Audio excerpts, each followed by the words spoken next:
Good morning, students. So, today I'm gonna start with your new chapter that is states of matter, gases, and liquids. Myself, Ghazal Nair Arora. I'm your chemistry teacher. आपने पहले रमिंदा ma'am से भी सुना होगा कि हम लोग chapter wise आपको पढ़ाएंगे, जिसमें एक चैप्टर रमिंदा मैम करवाएंगे आपके और नेक्स्ट चैप्टर मैं करवाऊँगी।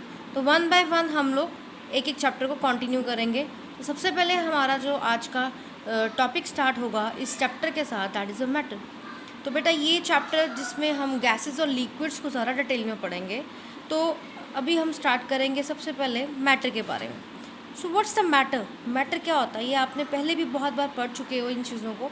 तो लेट्स बिगिन। थोड़ा सा ये इंट्रोडक्टरी पार्ट है जो आप लोगों ने पहले भी पढ़ा होगा, पर हम लोग स्टार्टिंग वहीं से करेंगे सो डैट आप लोगों को एक ईजी लगेगा कि हमें क्या पढ़ना है इसके बारे में। सो मैटर क्या है? Matter is defined as anything that has mass and occupy space. ये डेफिनेशन आपने पहले भी कहीं पढ़ी होगी, जिसमें लिखा है कि मैटर क्या है। मैटर एक ऐसी चीज़ है जो कुछ ना कुछ जिसका मास होगा और वो थोड़ी बहुत चाहे बहुत ही थोड़ी सी स्पेस क्यों ना कवर करे, पर वो स्पेस भी ज़रूर कवर करे, तो that is said to be the matter. चाहे वो एक चीनी का दाना हो, चाहे वो अगर आप सॉल्ट का बिल्कुल एक छोटा सा कण ले लें तो भी वो एक स्पेस भी कवर करेगा और मास भी होगा। चाहे वो आपका एक टेबल हो, चाहे बुक हो, तो all are consider as matter. तो उसमें सॉलिड, लिक्विड, गैस तीनों चीज़ें आती हैं। अगर हम गैस की बात करें तो हमारे आसपास एयर है, तो एयर को अगर आप देखते हो बैलून के बीच में आप एयर फिल करते हो तो definitely it has mass and space occupy करती है। तो मैटर वो है जो 3 स्टेट्स में आता है और तीनों स्टेट्स जो हैं that depends on the temperature and pressure. तो ये चीज़ आपने याद रखनी है कि टेम्परेचर प्रेशर के ऊपर ये तीनों स्टेट्स बहुत डिपेंड करती हैं। हाउ? Let's see that. ये भी डायग्राम आपने कहीं ना कहीं पहले पढ़ी होगी, तो लेट्स सी दैट इसमें क्या है। There is a transformation of one state to another. How? Let's see. सबसे पहले सॉलिड की बात करते हैं, तो कंसिडर कर लेते हैं एक साथ में अगर हम लोग एक एग्जांपल को। तो let's begin with the ice. तो अगर आइस को आप, क्योंकि ये सबसे बेस्ट एग्जांपल इसमें हम लोग देखते हैं। आइस को बेटा अगर हम हीट करते हैं तो क्या होगा? व्हेन वी हीट इट, अगर आप हीट करेंगे, देखिए बेटा, अगर हम हीट करते हैं तो डेफिनेटली वो क्या होता है? लिक्विड बन जाता है। आपको पता है आइस को थोड़ा सा पिघलाएंगे, अगर आप उसको सीधे गैस में रख दें या वैसे बाहर रख दो, अंदर के टेम्परेचर, फ्रीज़र के टेम्परेचर से कम बाहर का टेम्परेचर जो है, रूम टेम्परेचर, बहुत डिफरेंस होता है, जिसके कारण वो बहुत जल्दी पिघल जाती है। तो मेल्ट हो जाएगी, मेल्टिंग होगी और हीट देने से तो क्या होगा? वो लिक्विड में कन्वर्ट होगी, दैट इज़ वाटर। ठीक है, तो वाटर बन जाएगा। अब इसी पानी को अगर हम बॉईल करेंगे, हीट देंगे, तो आपको पता है कि क्या होगा? इवेपोरेशन होगी और वो कहाँ पे होएगा? स्टीम में चेंज हो जाएगा, steam which is a gas. ठीक है, तो हमारे पास क्या होंगे? गैस बन जाएगी, वो वेपर्स बन जाएंगे। तो ये हमारे पास एक कन्वर्जन लेवल आता है। बट अगर हम लोग सॉलिड से सीधे गैस में आए तो हमारे पास उसके लिए एग्जाम्पल क्या है? उसके लिए है कैम्फर है, उसके लिए हमारे पास अमोनियम क्लोराइड है, नैपथिन बॉल्स हैं जो आप घरों में देखते हैं। नैपथिन बॉल्स गर्म कपड़ों में डालते हैं, तो वो नैपथिन बॉल्स जो आपको कभी देखा हो कि मम्मा जब डालेंगी तो 5-6 बॉल्स या एक ही जगह पर डालती हैं और उनका साइज़ भी जो है सबका सेम होता है। बट आफ्टर सम टाइम 2-3 महीने के बाद अगर आप उसको देखो तो आपको नज़र आएंगे कि कुछ उसमें से एक आधी बॉल ही होएगी, बाकी सभी के सभी दिख नहीं रही होती, मीन्स सभी के सभी इवेपोरेट हो जाती हैं, सीधी गैसियस में बन जाते हैं और उनके फ्यूम्स बनते हैं और वो फ्यूम्स आपके कपड़ों के बीच में चले जाते हैं, जिसके कारण वो स्मेल के कारण जो है आपके जितने भी इंसेक्ट्स होते हैं, स्पेशली जो वार्म क्लोथ्स के ऊपर आते हैं, वो उनको खा नहीं पाते हैं। तो कैम्फर, अगर आपने कपूर को सुना हो, घरों में यूज़ करते हैं लोग। देन अमोनियम क्लोराइड, ये सभी के सभी सीधे सब्लाइम करते हैं, हीट किया जाए तो they just converted into the vapours, वो गैस में कन्वर्ट होते हैं, गैसियस स्टेट में आ जाते हैं। They never go into the liquid, वो लिक्विड स्टेट में नहीं जाते, वो सीधे गैसियस स्टेट में चले जाते हैं। क्लियर? और उसी को अगर हम फिर से कूल कर दें, ठंडा कर दें, तो वो दोबारा से किस में कन्वर्ट हो जाएगा? सॉलिड में। तो ये है हमारे पास एक example, solid to gas and gas to solid, which is only available in some of the chemicals. जैसे कि हमारे पास कुछ कंपोनेंट्स हैं, जैसे अभी मैंने जिनके नाम लिए हैं।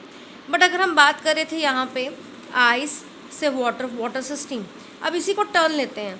अगर हम, आपने कभी देखा हो, अगर हम पानी को बॉईल कर रहे हैं और उसको अपने ऊपर से ढक दिया है, और तो क्या होगा, आप देखोगे कि ऊपर जो उसकी जो जिसने आपने लिड के साथ ढका है, वो लिड के नीचे जो वेपर्स लगे थे वो फिर से ठंडे होने पे क्या हो जाएंगे, they will become into water vapours. तो वो वाटर वेपर्स में कन्वर्ट हो जाते हैं। तो it is said to be the condensation. Clear? तो कंडेंसेशन हो रही है मीन्स आप कूल कर रहे हो, तो वो तो अगेन किस में कन्वर्ट हो रही है, लिक्विड में।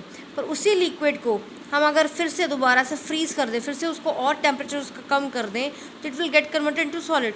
सो यहाँ पे आपने देखा है कि अगर हम 3 स्टेट्स में घूम रहे हैं और अगर इन स्टेट्स में अलग अलग जगह पे जाते हैं, तो दैट हमें टेम्परेचर चेंज करना पड़ रहा है सब जगह। कहीं पे हमें टेम्परेचर इंक्रीज़ करा तो हमने, अगर फिर से दोबारा से लिक्विड से सॉलिड में गए हैं तो हमने उसी टेम्परेचर को कम भी करा। तो ये डायग्राम बेटा ये हमें बताती है कि how the 3 states of matter exist, और उनके बीच में आपस में किस तरह से एक रिलेशन चलता है। तो एक फेस ट्रांसफॉर्मेशंस होती हैं, solid to liquid, liquid changes into the gases, और ये अप्रोप्रिएट कंडीशंस पे होती हैं, टेम्परेचर के भी और प्रेशर के भी। तो यहाँ पे फेस ट्रांसफॉर्मेशन की बात होगी। Now we will have next topic, जिसमें हम लोग ये डिस्कस करेंगे कि सॉलिड, लिक्विड और गैसेस में आपस में क्या डिफरेंस है, उनके बीच में क्या डिफरेंसेस आते हैं, तो वो हम लोग करते हैं। इसके बाद इसके बीच में मैं आपको एक डायग्राम और दिखा रही हूँ। यहाँ पे आप देख सकते हो स्टेट्स ऑफ मैटर में, अगर हम ये वही जो हमने अभी बात डिस्कस करी है तो वही थोड़ा सा देखते हैं। यू कैन सी है यहाँ पे गैशियस, यहाँ पे गैस के मॉलिक्यूल्स दिखाए गए हैं, और अगर हम उनको प्रेशर, क्योंकि यहाँ पे हम प्रेशर को डिस्कस कर रहे हैं, यहाँ पे हमने टेम्परेचर को डिस्कस करा था, हम प्रेशर को डिस्कस करते हैं। अगर हम लोग इसका इंक्रीज़ करते हैं, ठंडा कर दें और इंक्रीज़ कर दें प्रेशर को, तो वो लिक्विड बन जाएगा। उसके बाद और उसको कूल करते हैं और प्रेशर को वहीं पे रखते हैं, तो वो सॉलिड में भी कन्वर्ट हो जाएगा। और वही उल्टा करेंगे, अगर उसी लिक्विड को हम लोग हीट कर दें और प्रेशर को डिक्रीज़ कर दें, तो वो फिर से गैसियस स्टेट में बन जाता है। बेटा ये एग्जांपल अगर आपको नॉर्मली देखने को मिले तो हम अपने गैस सिलेंडर्स दे सकते हैं या कोल्ड ड्रिंक्स दे सकते हैं, जिनको हम, जिसके बीच में हम लोग क्या करते हैं, अगर गैस सिलेंडर्स की बात करें तो उसमें हम लोग गैस को बहुत ज़्यादा प्रेशर पे हम क्या करते हैं, प्रेशर इंक्रीज़ कर देते हैं, तो वो गैस जो है लिक्विड की फॉर्म में सिलेंडर्स के अंदर कन्वर्ट हो जाती है। इवन सेम विद द जितने भी हमारे परफ्यूम्स होते हैं, दे स्प्रेज बन जाते, स्प्रे आप उसको करते हो, स्प्रे बनते हैं बाहर, जबकि अगर वो अंदर होते हैं वो लिक्विड की फॉर्म में होते हैं। सिमिलरली अगर हम लोग तो कोल्ड ड्रिंक्स के बीच में हम गैसेस जो हैं उनको हम रखते हैं, तो आप देखते हैं कि वो गैसेस को भी हम बहुत सारे प्रेशर के साथ इंक्रीज़ करते हैं। और अगर प्रेशर को डिक्रीज़ करें, आपने नॉर्मल देखा होगा कि अगर कोल्ड ड्रिंक जब बिल्कुल फ्रेश अगर उसको हम खोलें तो उसमें काफ़ी सारा प्रेशर होता है और उसमें काफ़ी सारी जो है गैस निकलती है बाहर को, ठीक है, you have seen it. But अगर कुछ देर के लिए उसको ओपन करके रख दें, तो अगर या फिर उसको बंद करके रखा हो, पर कुछ दिनों के बाद अगर आप यूज़ करते हो तो उसमें से गैशियस कंटेंट जो होगा वो बहुत कम होगा, क्योंकि गैस धीरे धीरे क्या कर रही है, वो निकल रही है, क्योंकि प्रेशर कम हो चुका है। इसलिए प्रेशर कम होने से भी गैस जो है वो लिक्विड में कन्वर्ट हो जाती है। तो ये सब चीज़ें प्रेशर के ऊपर भी डिपेंड करती है। जितना ज़्यादा प्रेशर डालोगे और साथ में आप ठंडा करते जा रहे हो, तो ये हमारे पास एक तरीका होता है कि हम लोग गैस को लिक्विफाई कर सकते हैं। तो इसको हम कहते हैं लिक्विफिकेशन ऑफ गैसेस। तो गैस को अगर आपको लिक्विफाई करना है तो हम लोगों को उसका प्रेशर भी कम करना पड़ेगा और साथ ही साथ उसको ठंडा भी करना पड़ेगा, आपको लो टेम्परेचर पे रखना पड़ेगा।